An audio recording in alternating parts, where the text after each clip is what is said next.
en Amós capítulo 4. Vamos a hablar ahí nos vamos a poner el tema y vamos a leer en la Reina Valera. Luego vamos a pasarles ahí los versículos de la Nueva Traducción Viviente. El tema es reprobando o aprobando el año. Vamos a hablar de el tema que tiene ahí su Biblia, Amós 4. Dice, aunque castigado, Israel no aprende. Vamos a ver qué es lo que dice la palabra del Señor. El Señor nos hace advertencias y nosotros queremos, cuando comenzamos el año, miren, el año nos da a muchos nuevas esperanzas. Y yo creo que no queremos terminar el año como el año pasado, lo queremos terminar mucho mejor. Entonces, ahora que estamos iniciando un año y todos nos ponemos metas, quisiéramos finalizar el año en mejores condiciones que en años anteriores. Pero eso es como las pruebas que nos hacen en los colegios o en escuelas. Yo no sé si ustedes se acuerdan de sus tiempos de estudiante. Si usted no aprobaba, tenía que repetir. Yo no sé quién de aquí repitió algún grado, primer grado, que les puso leer, no. Segundo grado, octavo grado, que dicen que es el más difícil. Pero si usted no lo pasa, vuelve y repite y repite y repite. Y algo similar es lo que le pasaba al pueblo de Israel. Amós 4:4. Lo vamos a leer aquí en la Biblia, en la Reina Valera. Y luego vamos a ir avanzando en la Nueva Traducción Viviente. Dice, id a Betel y prevaricar, aumentad en Gilgal la rebelión y traed de mañana vuestros sacrificios. Nos ponemos en pie para leer la palabra del Señor. Vamos otra vez, 4:4. Id a Betel y prevaricad, aumentad en Gilgal la rebelión y traed de mañana vuestros sacrificios y vuestros diezmos cada 3 días, y ofreced sacrificio de alabanza con pan leudado, y proclamad, publicad ofrendas voluntarias, pues que así lo queréis, hijos de Israel, dice Jehová el Señor. Os hice estar a diente limpio en todas vuestras ciudades, y hubo falta de pan en todos vuestros pueblos, mas no os volvisteis a mí, dice Jehová.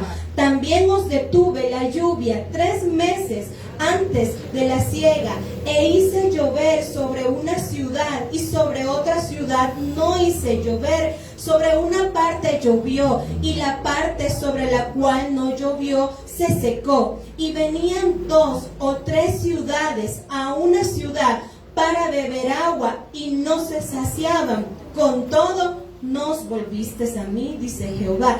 Os herí con viento solano y con oruga. La langosta devoró vuestros muchos huertos y vuestras viñas y vuestros higuerales y vuestros olivares. Pero nunca os volvisteis a mí, dice Jehová. Envié contra vosotros mortandad, tal como en Egipto. Maté a espada a vuestros jóvenes, con cautiverio de vuestros caballos, e hice subir el hedor de vuestros campamentos hasta vuestras narices. Mas no os volvisteis a mí, dice Jehová. Os trastorné como cuando Dios trastornó a Sodoma y Gomorra, y fuisteis como tizón escapado del fuego, mas no os volvisteis a mí, dice Jehová. Por tanto, de esta manera te haré a ti, oh Israel. ¿Y por qué te he de hacer esto? Prepárate para venir al encuentro de tu Dios, oh Israel. Padre, gracias por su palabra. Señor, sabemos que hay cosas que cambiar, y esta palabra es clara. Así dice Jehová. Señor, este mensaje sabemos que fue para una nación que se rebeló, que no quiso obedecer tu palabra, que vivió a su manera, pero también sabemos que podemos sacar una enseñanza para nuestra vida. Háblenos, Espíritu Santo, sea usted tocando nuestro ser completo para recibir su palabra. En el nombre de Jesús, amén y amén. Pueden tomar sus asientos, hermanos. Fíjense que Israel estaba en una situación complicada. Israel iba de mal a peor. Ellos estaban, ya les habían dado la tierra, pero ellos, hacían una cosa, les salía mal, hacían otra cosa, les salía mal. Y ellos, aún así, no querían hacer cambios en su vida. Ellos adoraban al Señor, les gustaba entregar su diezmo cada 3 días, imagínense. entregaban sus diezmos, entregaban sus ofrendas, hacían sus fiestas, o sea, les gustaba mucho la vida religiosa, pero no hacían cambios verdaderos en su vida y no se arrepentían. Entonces les iba de mal en peor. Vamos a leer acá en la Nueva Traducción Viviente porque es un poco más clara y les dice el profeta, que el profeta lo mandó el Señor, le dice el profeta a Israel: adelante, ofrezcan sacrificios a los ídolos en Betel, continúen desobedeciendo en Gilgal, ofrezcan sacrificios cada mañana, lleven sus diezmos cada tercer día, presenten su pan hecho con levadura como una ofrenda de gratitud, luego entreguen sus ofrendas voluntarias para poder jactarse de ello en todas partes. Este es el tipo de cosas que a ustedes, israelitas, les encanta hacer, dice el Señor soberano. El Señor tenía una queja en contra de su pueblo, y vamos a hablar de Israel. El Señor tiene una queja contra ellos porque ellos estaban mezclando su vida, que el Señor los había llamado para consagrarse, para servirle a Él, para ser su pueblo, y ellos estaban mezclando, haciendo cosas como los pueblos paganos y como los siervos de Jehová.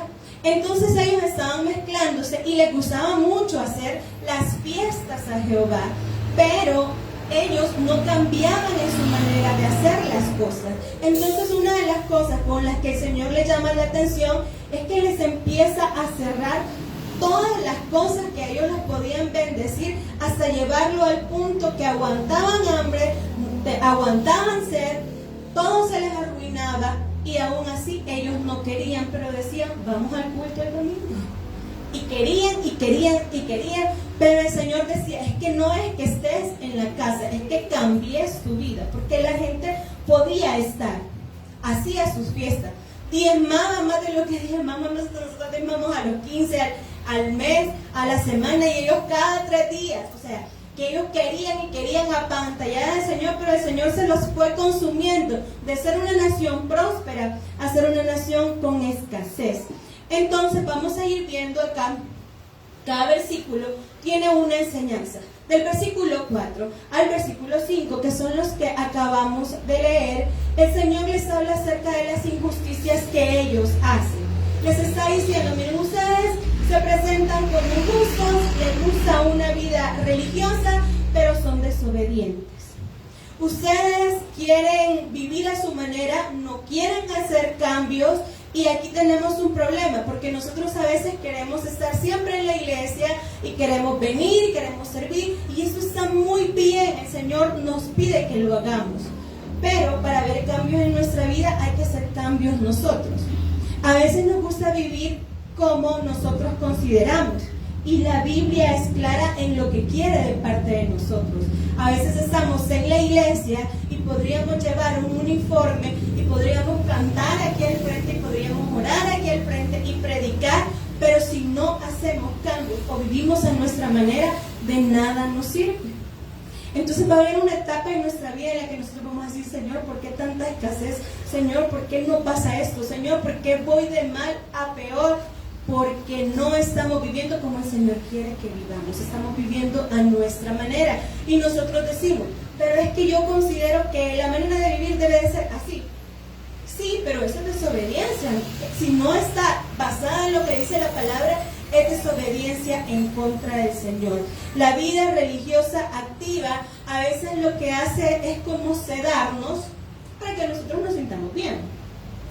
Porque queremos servir para sentir, para esconder ese pecado que a veces tenemos, como ellos, que quizás ellos estaban adorando a los baales, ellos estaban metiendo en cosas que no tenían que hacer, pero decían que iban a la iglesia, se presentaban y presentaban ofrendas al Señor, pero tenían algo escondido. Y a veces nosotros nos presentamos a la iglesia para poder pasar esa carga. Somos malos quizás jefes, somos malos quizás explotadores, pero vamos a la iglesia los domingos y llevamos un sobre con un gran rollo de dinero, lo ponemos en la ofrenda, pero salimos y seguimos siendo, como decía en los versículos anteriores, como las vacas de Basán. Miren, la primera vez que escuché las vacas, yo dije: ¿dónde están las vacas? Las vacas se refiere ahí en el capítulo 4:1, le habla a la gente poderosa, a las mujeres que se vestían de manera ostentosa, que tenían dinero y que ellas se consideraban muy dignas de las cosas del Señor, pero eran personas que se aprovechaban del necesitado, que maltrataban, que explotaban, que tenían siervos y que eran malos amos. Y ahí les hace una referencia, les llama Acaz, el profeta. Ahí ustedes lo van a leer en otra historia. Pero entonces el Señor lo que habla con ellos es: miren, ustedes están haciendo todas estas cosas para tapar lo que tienen escondido, y no podemos hacer eso. Cuando nosotros buscamos una iglesia para calmar la carga que yo ando de todo lo que hice, si ya nos arrepentimos, qué bueno, porque miren, ahí atrás lo que hicimos, el Señor nos ha perdonado y venimos aquí con agradecimiento y a pedirle perdón al Señor. Pero si seguimos viviendo de esa doble vida, el servicio no nos sirve de nada, porque el Señor no nos va a prosperar y no nos va a bendecir. El Señor no va a bendecir a este pueblo, y lo vamos a ver.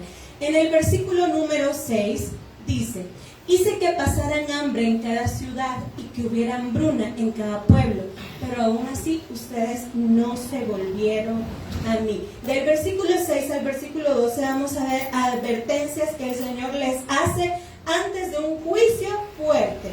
Y todas esas advertencias llevan un juicio. Entonces dice: no tenían pan, no tenían comida, tenían falta de comodidad. Lo primero que el Señor nos va a escasear en nuestra vida es el alimento. Usted puede decir: yo antes tenía como mis $500 de súper cada 15 días, y ahora voy con una bolsita y me toca ir al mercado, ya no puedo ir con los carretones aquellos, porque hay personas que van con los grandes carretones y después van con una bolsita, porque el Señor empieza a cerrar y a escasearles. No lo va a dejar a sus hijos aguantar hambre, pero les va a hacer, a este pueblo, sí, a nosotros el Señor tiene un trato, pero también nos hace limitarnos. No tenían pan y no tenían comodidad. Lo primero que el Señor va a hacer cuando quiere que nosotros empecemos a arreglar nuestra vida y no la queremos arreglar, es que nos va a permitir que haya escasez en nuestra vida y falta de comodidad. Y usted va a decir: yo antes vivía en una casa así, así, así, así, con todas esas cosas así, así, así, así. Y a lo mejor el Señor lo está probando, o el Señor está arreglando cuentas con usted, porque ahora ya no vive en esa casa, ya no tiene toda esa provisión, y puede que sea que el Señor le está pasando ahí un cheque común. Pongámonos a cuentas. Dice: no se volvieron a mí. Ese no se volvieron a mí, usted tómele como no le estamos obedeciendo al Señor en lo que Él ya nos dijo que corrijamos. El Señor a usted y a mí nos ha dicho: hay algo que tenemos que corregir. Yo ya sé qué es lo que tengo que corregir, y lucho todos los días con eso. Asumo que ustedes también. Entonces, tenían falta de comida, tenían poca comodidad, tenían escasez que antes no tenían, pero aún así no arreglaban su vida. Y hay personas que se acostumbran a vivir mal. Y fíjense, qué terrible es, porque a veces uno escucha a las personas y dice: a mí me pasa esto, yo no tengo esto, yo no tengo esto, no tengo esto, no tengo esto, pero yo estoy bien. Hermanos, como dijo Pablo, sé vivir en lo mucho y en lo poco. Pero si está viviendo en lo poco por sus malas decisiones, eso no es ser bendecido, y eso no es estar bien, eso es estar mal. Y hay que llamar las cosas como son, porque a veces nosotros mismos nos engañamos. No, si yo así estoy bien, porque tenemos algo atrás que lo queremos tener escondido, o queremos enterrar o meter debajo de la alfombra algo que no está bien. Cuando recibimos visitas, ¿qué es lo que hacemos? Agarramos todas las cosas que tenemos de desorden en la sala, las vamos a meter a un cuarto para que no la vean.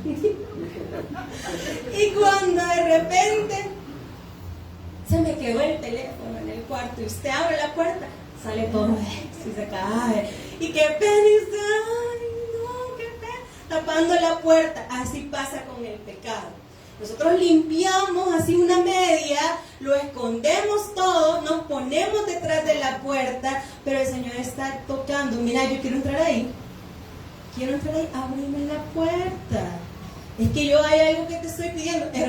Señor, aquí te tengo limpio, te voy a recibir en esta parte de la casa. A los cuartos quiero entrar, a la cocina déjame pasar. El Señor hace eso con nosotros y nosotros a veces decimos, no, si yo así estoy bien, yo estoy viviendo bien y con el pecado escondido en el closet o en el cuarto para no entrar en conflicto con el closet. Versículo número 7. Yo detuve la lluvia cuando sus cosechas más lo necesitaban. Les envié la lluvia sobre una ciudad, pero la retuve en otra. Llovió en un campo, mientras que en el otro campo se secaba. Parafraseándolo. Eso es que las cosas que más anhela usted y yo, el Señor no las va a hacer llegar. Usted está esperando que le dieran un nuevo carro. No llegó. Una nueva casa. No llegó. Una nueva familia. No llegó. Un nuevo trabajo. No llegó. Y usted oraba y lo anhelaba y lo vio pasar y no llegó. Esa es una señal que el Señor le está dando a este pueblo. ¿Anhelan la lluvia? Sí. ¿La están esperando? Sí. Señor, te estamos clamando por lluvia. Yo lo sé, pero no se la voy a dar. La voy a mandar a otro lado porque no me estás arreglando lo que tenías que arreglar. Y si no lo arreglas, no va a haber. Y aún así, no se volvieron hacia mí. O sea, están en escasez. Lo que más anhelaban, que era la lluvia para poder seguir produciendo, el Señor dijo, no. Y a veces nosotros estamos esperando y solo vemos que las bendiciones pasan y van a otro lado y van a otro lado. Y el Señor dice, aún así ustedes no vuelven a mí. No me obedecen, no arreglan su vida. El Señor les estaba ahí limitando. Las cosas que anhelan no las vamos a ver. Ese mejor trabajo, esa mejor casa, eso no lo vamos a ver. Porque el Señor se va... Miren, el Señor nos habla, hermanos. Y tenemos que ser sinceros. Hay cosas que a veces el Señor no permite que pase porque Él está esperando el momento. Pero sí, hermanos, pidámosle guía al Espíritu Santo. El Espíritu Santo nos va a decir si ya es el tiempo y si la bendición se fue pasando. Porque miren, aquí alguien puede entrar, no, pero es que el Señor, el tiempo del Señor. El Señor le va a dar su bendición en su tiempo, pero a veces ese tiempo está a una decisión de arreglar su vida. O a veces uno sabe que la bendición ya pasó y que no le llegó a usted, porque el Señor ya se cansó. Entonces eso era lo que pasaba en el versículo número 7. Versículo número 8 dice, la gente deambulaba de ciudad en ciudad buscando agua, pero nunca había suficiente. Pero aún así, ustedes no se volvieron a mí, dice el Señor. Ellos andaban buscando agua. Entonces se iban a las ciudades donde había agua y era como, mira, ¿me puedes dar agua? Andaban prestando. Y otra de las situaciones que pasan es que a veces nosotros vamos a llegar al punto de vivir prestando. Prestando. Y fíjense que yo tengo en esa Biblia, que fue la primera Biblia que me regaló mi esposo, la primera y la única. En esa Biblia tengo marcado todo esto. Me dice el pastor, siempre hay que pasar con así, dice el Señor, a predicar. Entonces empecé a estudiar y yo dije, necesito un así, dice el Señor. Me leí casi todos los profetas menores. Y me fui a mi Biblia y yo había sacado unos apuntes en el año 2018. Y nunca había predicado eso, pero ya los tenía anotados. De hecho, esas plumas ya no las tengo. Y aquí están. Y yo digo, bueno, y hay un versículo que dice, así dice Jehová, el Señor. Entonces yo dije, ese es el mensaje para este día. Y qué bonito es que hace como 5 años, hace como 4 años, esto ya estaba listo para este momento. Y puse yo aquí, en el versículo 8, las personas vivían prestando. El pueblo del Señor estaba en escasez, querían agua y se iban a los pueblos y le daban un poquito y no se saciaban. Y se iban a otro, andaban buscando agua, hermanos. Qué desesperante es andar buscando agua. Y tenían que andar prestando. Después de estar en grandes casas, ¿se acuerdan que ellos se construyeron sus grandes casas? Pero no construyeron el templo para el Señor. No les importaba. Y ahora andaban prestando. Otra de las situaciones que el Señor nos llega a pasar cuando está queriendo corregir algo en nosotros es que vivimos prestando como este pueblo. Y qué triste es esta situación, que después de haber visto la prosperidad se nos van cerrando. En primer lugar, la provisión, no teníamos pan. La otra es que no sucedían las cosas que anhelábamos. Luego tenemos que llegar al punto de prestar. Y en el 9 dice: arruiné sus cultivos y sus viñedos con plaga y moho. La langosta devoró todas sus higueras y todos sus olivos, pero aún así ustedes no volvieron a mí, dice el Señor. Ahí póngale usted: aún así ustedes no me obedecen o no dejan de hacer lo que yo ya les pedí que no hagan. En ese versículo yo le puse: ¿qué cosas le quitan la prosperidad? El Señor luego empieza: bueno, le voy a quitar su prosperidad. Ustedes tienen viñedos, ustedes viven de hacer el vino, ustedes viven de sacar el aceite, ustedes viven de eso. Entonces yo voy a hacer que todo eso no produzca. Y una vez más, pero a veces aún así decimos: yo estoy bien, pero tenemos allá escondido lo que el Señor quiere. Hermanos, estamos a un paso de abrir la puerta, sacar todo eso, obedecerle al Señor y que el Señor cambie nuestra realidad. Pero a veces ya no estamos en el paso número 1 de escasez, en el paso número 2 de que no sucede lo que anhelamos, en el paso número 3 de pedir prestado. Ya estamos en el punto en el que el Señor está permitiendo que toquen nuestra fuente de ingreso. Empezamos a ya no tener quizás las comisiones que nos daban en el trabajo. Ya no tenemos clientes, se nos arruinó la venta, íbamos a hacer tortillas y se nos arruinó la harina, se nos metieron los gusanos, el fruto que íbamos a sembrar se nos arruinó. Aquí lo hablan porque es una nación agrícola. Y en el versículo número 10 dice: les mandé plagas como las que envié sobre Egipto hace tiempo. Maté a sus jóvenes en la guerra y llevé lejos a todos sus caballos. El hedor de la muerte llenó el aire y aún así ustedes no se volvieron a mí. Acá el Señor les empieza a tocar el hogar. Miren, cuando yo escribí esto, creo que las cosas no estaban como estaban hoy, con los conflictos de que matan gente, aunque hoy se ha calmado en el país. Pero yo le puse batallas en el hogar. No hay paz. Pero hermanos, muchas personas en este país vivieron las consecuencias de perder a sus familiares, a sus hijos, y así, aún así, no arreglan su vida. No arreglaron su vida. Vieron que sus hijos iban en malos pasos, vieron que sus hijos estaban tomando decisiones que los llevaban a un camino de muerte y aún así no querían arreglar sus vidas. Dejaban que los hijos llegaran noche, dejaban que los hijos llevaran cosas que no eran de ellos a casa. Como dice el pastor, traían un televisor. Hijo, ¿de dónde lo sacaste el televisor? Ay, mamá, no pregunte. Y llevaron a el Señor tocó también y permitió que hasta sus mismos hijos perdieran la vida. Y aún así ellos no entendían.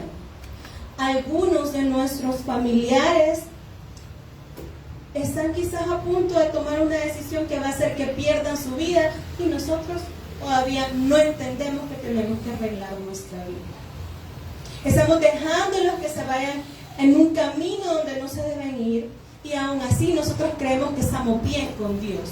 El Señor es misericordioso y nos tiene bien, pero no significa que nosotros estemos bien con Él. Quizás le estamos pidiendo.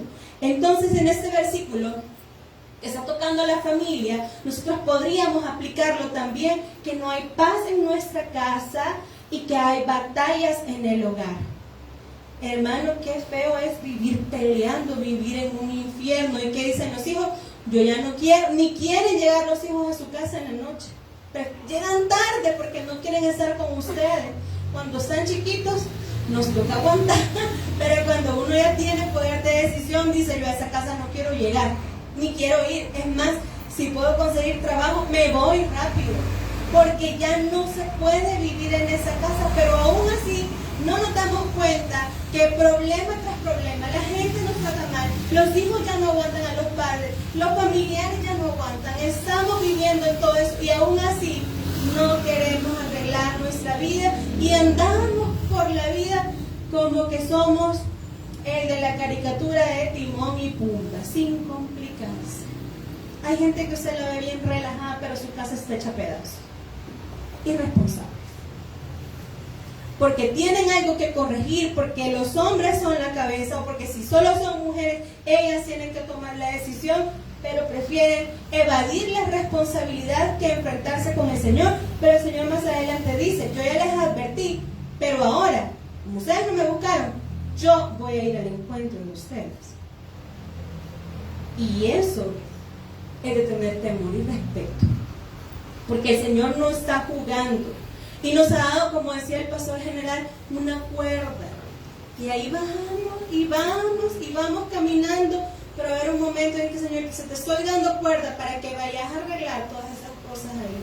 Pero va a haber un momento en el que se va a cansar y el Señor va a alar esa cuerda y lo va a traer, y usted y yo nos vamos a enfrentar con él. Entonces, en el versículo 11: destruí algunas de sus ciudades como destruí Sodoma y Gomorra. Ustedes que sobrevivieron parecían pisones rescatados del fuego, pero aún así no se volvieron al Señor. Me gusta lo que dice en Reina Valera: os trastorné como cuando Dios trastornó a Sodoma y Gomorra. Otra de las cosas en las que el Señor nos está llamando la atención es que usted y yo ya no pensamos bien. Nos trastornamos en una decisión que tenemos que tomar, nos ahogamos y ya no hayamos qué hacer, y andamos por aquí como almas en pena buscando ayuda, buscando un consejo. Pero el Señor está diciendo: volvé a mí, arregla tu vida. Entonces, miren, hermanos, cuando andamos en pecado, siempre vivimos en pecado porque estamos en este mundo, ¿verdad? De repente nos comportamos como no debemos. Pero hermanos, a veces uno da lástima. A veces uno da lástima porque el Señor le nubla el pensamiento. Por eso yo en la administración oré para que el Señor nos quite el velo. Porque vemos personas que hay un momento en el que ya no pensamos bien, andamos mal y andamos dando lástima, porque andamos como un alma en pena que no sabe qué hacer con su vida, y vengo y le pregunto aquí, mire qué hago, y vengo y le pregunto aquí, mire qué hago, y vengo y aquí, y entonces cuando alguien se pone desde acá y ve a alguien en esa situación, o me ve a mí en esa situación, alguien me va a decir: venga, ¿no te estás dando cuenta que estás como un alma en pena, causando lástima? Porque no has buscado al Señor, que Él te puede dar la solución, sino que andamos buscando aquí y allá, y el Señor nos trastorna. Y qué difícil es, hermanos, creo que eso es lo más triste, llegar al punto en el que nosotros no encontramos una salida o la respuesta o la voz de Dios, pero es porque nuestra rebeldía ha llegado al máximo.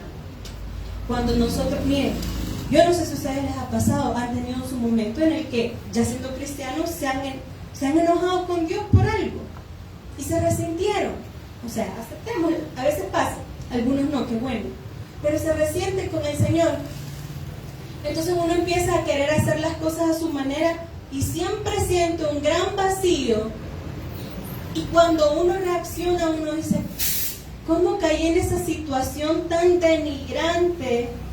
Y yo no miraba, y la respuesta estaba en mi cara, y me iba mal aquí, me engañaban aquí, y yo quedaba burlada aquí, parecía chiste acá. Esta gente se burlaba de mí por no querer volver al Señor, que es quien nos va a redimir.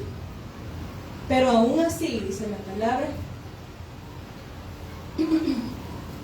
no se volvieron a mí, dice el Señor. O sea que el Señor ya hasta los pensamientos, ya una persona que decía ser del pueblo del Señor, ya estaba mal en sus pensamientos, ya no hallaba ni qué pensar, ya no hallaba cómo actuar. Y la solución, a veces los que están afuera la ven tan fácil. Una vez, voy a contar un chismecito, una vez yo me había resentido con el Señor en mi relación con Dios, porque yo le había pedido algo tanto al Señor, pero yo no me había fijado que era malo lo que estaba pidiendo, que habían cosas mejores. Yo estaba pidiendo algo al Señor y no pasó. Y yo siempre me he considerado una hija consentida del Señor, porque yo casi que todo lo que le he pedido, todo me lo contestaba el Señor. Y como yo me portaba bien, decía yo, porque a veces uno cree que por sus obras, pero yo decía, yo me porto bien, yo ayuno, todas esas cosas. Entonces yo dije, le voy a pedir eso al Señor y yo sé que el Señor me va a contestar. Y me contestó, pero no me contestó lo que yo quería. Entonces, como era la primera vez que me decía que no, me resentí. Entonces yo dije, porque en vez de salirme bien, me salió todo lo contrario. Y yo, Señor, me hubieras dicho que no, pero no me hubieras dicho que no y hubiera salido todo lo contrario. Entonces yo, en ese tiempo, después de muchos años de cristiana, yo dije, bueno, vaya, no pasó. Y me resentí. Y en esa necedad, yo no miraba bien lo que estaba haciendo. Yo sentía que el Señor no me hablaba, yo sentía que me moría. Yo hasta escribí los días, día 1, de mi resentimiento. Llegué como a los 20 y tantos, pero vieran cómo llegué. Y yo lo notaba todo, pero no tengo problemas de memoria, lo notaba todo. Y todavía tenía yo por ahí una cosa, ponía una foto de las cosas que hacía cada día y de lo que yo estaba haciendo en mí como capricho, en mi pleito con el Señor. Qué vergüenza, hermano. Pero miren, a veces yo lo digo, pero hay personas que lo viven y no lo dicen, ni siquiera saben. Entonces yo estaba molesta, yo estaba resentida y dije yo, bueno, voy a hacer mi vida, iba a la iglesia, como, sí, aquí estoy. Pero llega el punto en el que uno empieza a actuar y uno ya no coordina, hermano. Hace locura y media. Dice, yo quiero salir aquí. Y me dice un pastor, hasta que vi un pastor y un día yo iba para la central. Y se iba a realizar el campamento. Entonces yo iba con unos amigos que me fueron a dejar. Yo dije, mira, yo voy al campamento. Entonces yo andaba haciendo lo que yo quería servir en todos lados, por estar ocupada, por más. Pero la gente va desubicada aún. Entonces, vengo yo, iba caminando y me dice un pastor, hija, venga. Me dice, usted anda como oveja sin pastor, ¿no? Y empiezo a llorar. Me dice, yo no sé si usted se ha dado cuenta, me imagino que no, porque ahorita usted está como con un velo, no se da cuenta de todo lo que está haciendo, pero yo llevo años observándola, yo sé que a usted algo le pasa, anda por aquí, por allá, haciendo eso, haciendo lo otro, y eso solo me denota que usted no está construyendo nada, usted no está edificando nada, usted algo tiene con Dios, usted tiene que arreglar su vida, hermanos, y sigo llorando. ¿Qué me llevó ahí? Mi propia rebeldía, un capricho, que el Señor no me contestó lo que yo quería y que me lo contestó al revés. O sea, yo le dije, Señor, yo quiero esto, y Él dijo, no, todo eso se lo voy a dar a otra persona. Entonces, ahí está, hermanos.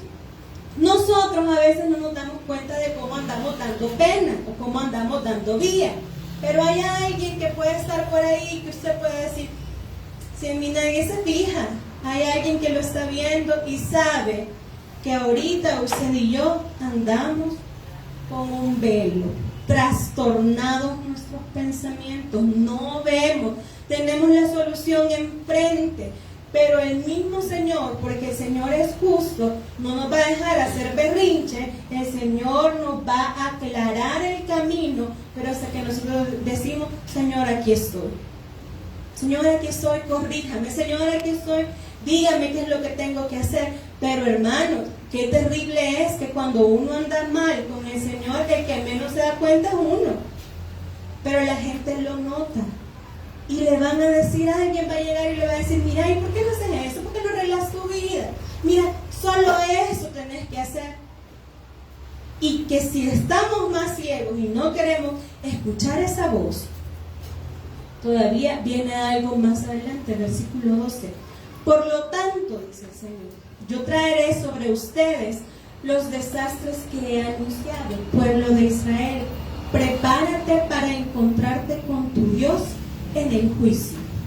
Hermanos, no podemos jugar con el Señor, no podemos jugar a tener una doble vida, no podemos jugar a soy cristiano cuando me conviene, no soy cristiano en la iglesia y tengo mis cositas escondidas. El Señor quiere limpiar nuestro camino, el Señor no quiere gente caprichosa, no quiere gente resentida, no quiere gente que le dice cómo tiene que hacer las cosas. Eso no lo quiere el Señor. Y yo sé que más de algunos de ustedes pueden dar testimonio de eso, y yo doy testimonio de eso. Va a haber un día en el que el Señor va a decir: ya me cansé de andarte siguiendo, ya me cansé de mandarte señales para que te des cuenta que hay algo que tienes que arreglar y no lo arreglas. Entonces va a haber un momento en el que vas a venir y directamente usted y yo, le voy a decir al Señor, a usted y a mí, nos vamos a entender. Y esto es como cuando estudiamos. Si no aprobamos, vamos a volver a repetir. Y yo no sé si ustedes quieren volver a pasar esta situación o si ya están saliendo de esa situación. Pero si seguimos con esa venda en los ojos, hermanos, qué triste es que el Señor nos vaya a enfrentar a nosotros. El Señor va a hacer juicio, el Señor quiere que nosotros cambiemos, pero si ya nos advirtió y no escuchamos su voz, no queda nada más que enfrentarnos contra Él. Y como decía el pastor fundador, a veces hay solo 3 lugares donde usted se va a encontrar con el Señor si no quiere: en el hospital, en la cárcel o en el cementerio, si es que se va para allá. Si no, nadie lo puede socorrer ahí. Entonces, hermanos, el Señor ha dicho algo claro: arreglemos nuestra vida, preguntémosle a Él qué quiere que cambiemos y nuestra realidad va a cambiar toda completamente. No podemos jugar a tener una doble vida, ser una cosa acá y ser otra cosa afuera. Porque es que, hermanos, no podemos engañar. Yo los puedo engañar a todos ustedes, pero a Dios no lo puedo engañar. Y el Señor conoce nuestro corazón y nos va a demandar. En este momento vamos a orar para pedirle al Señor que quite cualquier venda en nuestros ojos, algo que nos está haciendo no ver la realidad, y le vamos a pedir perdón. Y si usted quiere dar el paso de fe, de empezar a soltar todo lo que el Señor ya le pidió que suelte, vamos a hacer la oración. Vamos a orar. Padre, gracias por su palabra. Señor, en esta noche queremos pedirle perdón. No nos presentamos ante usted como justos ni como buenos, porque bueno solo usted. No nos presentamos ante usted como personas santas, porque somos santificados por usted, pero nuestras acciones le están debiendo. Señor, ya no queremos más escasez en nuestra vida, no queremos que toque a nuestros hijos, a nuestra familia, Señor, porque quizás ese padre que usted está tocando, físicamente él puede sentir el problema, pero lo sienten los hijos, sufren los hijos. Ese hijo que usted está tocando, el dolor lo sienten los padres. Esa escasez, ese anhelo que teníamos en nuestro corazón y no llegó, también, Señor, es una muestra de que usted quiere llamar nuestra atención. Señor, no queremos ver las bendiciones pasar, queremos vivir y queremos ser sinceros y decirle que sabemos que no estamos viviendo la mejor vida por nuestras decisiones, no por usted, porque usted es bueno y en su misericordia nos ha dado el alimento, un lugar donde dormir y una familia. Pero no queremos, Señor, colmarle la paciencia, porque sabemos que usted es Padre y como Padre corrige a sus hijos. Señor, no queremos andar dando lástima o pena. No queremos tampoco, Padre, que nuestra familia esté en esa situación. Como hijos, si nuestros padres andan mal y si la gente se burla de nuestros padres, nos sentimos mal, nos duele. Nos duele que se burlen de ellos, que los utilicen. Y como padres también se duelen cuando de sus hijos se burlan, los utilizan. Señor, como hermanos y como un cuerpo en Cristo, nos dolemos cuando nuestros hermanos están mal, cuando no son honrados y tratados con respeto. Señor, queremos ponernos a cuentas con usted. Si estamos con un velo por nuestras malas decisiones o porque estamos lejos de usted, le pedimos, Señor, que su misericordia nos haga ver. Hay cosas que todos tenemos que cambiar. Señor, queremos esa sanidad. Queremos esa casa, Señor. Queremos ese carro, Señor. Queremos esa paz en la casa. Queremos esos hijos bien portados. Queremos esos padres honrados y respetados. Señor, nosotros queremos esas cosas buenas que usted tiene para nosotros. Pero ahora, Señor, damos un paso al frente, no literalmente, sino ante usted, Señor. Usted conoce nuestro corazón y le decimos, Señor, por favor, perdóneme. Quiero arreglar mi vida. Quiero ver a los míos bien. Quiero ver a mi familia bien. Quiero que la prosperidad que usted le da a sus hijos llegue. Señor, que esa ofrenda y que ese diezmo que yo doy fructifique. Que yo no ponga estorbos para que la bendición llegue. Señor, si tengo algo oculto, que sea orgullo, resentimiento, odio contra alguien, ira o quizás otro tipo de pecados, los pecados que tienen que ver con la lujuria, con las pasiones desordenadas, con el odio, con el orgullo. Señor, de todo eso queremos deshacernos, queremos reflejar a Jesús, queremos comportarnos mejor. Señor, ayúdenos, Espíritu Santo, por favor, toque a cada uno de nosotros. Díganos, Espíritu Santo, que usted es el que nos confronta, usted es el que nos redarguye, usted es quien nos muestra la palabra, y la palabra nos dice que nosotros estamos mal. Señor, ya no queremos perder las bendiciones, y a los que están, Señor, en un momento de prueba, que lo que les pasa no es por una corrección, sino que es una prueba, Señor, que ellos puedan tener la paz para esperar y para seguir portándose bien, y que puedan esperar sabiendo que usted va a llegar. Y el que es corrección, Señor, que comprendamos que es corrección y que hagamos cambios. Señor, que ese mensaje cada uno lo haya recibido como debe de recibirlo. Señor, queremos comprender lo que usted nos quiere dar para nuestra vida. Lo amamos, bendecimos su nombre, Señor, y le agradecemos por su palabra. Queremos encontrarnos con usted, pero de una manera diferente, no para juicio, sino para bendición. Gracias por todo, Jesús. Amén y amén. El Señor les bendiga, hermanos. Que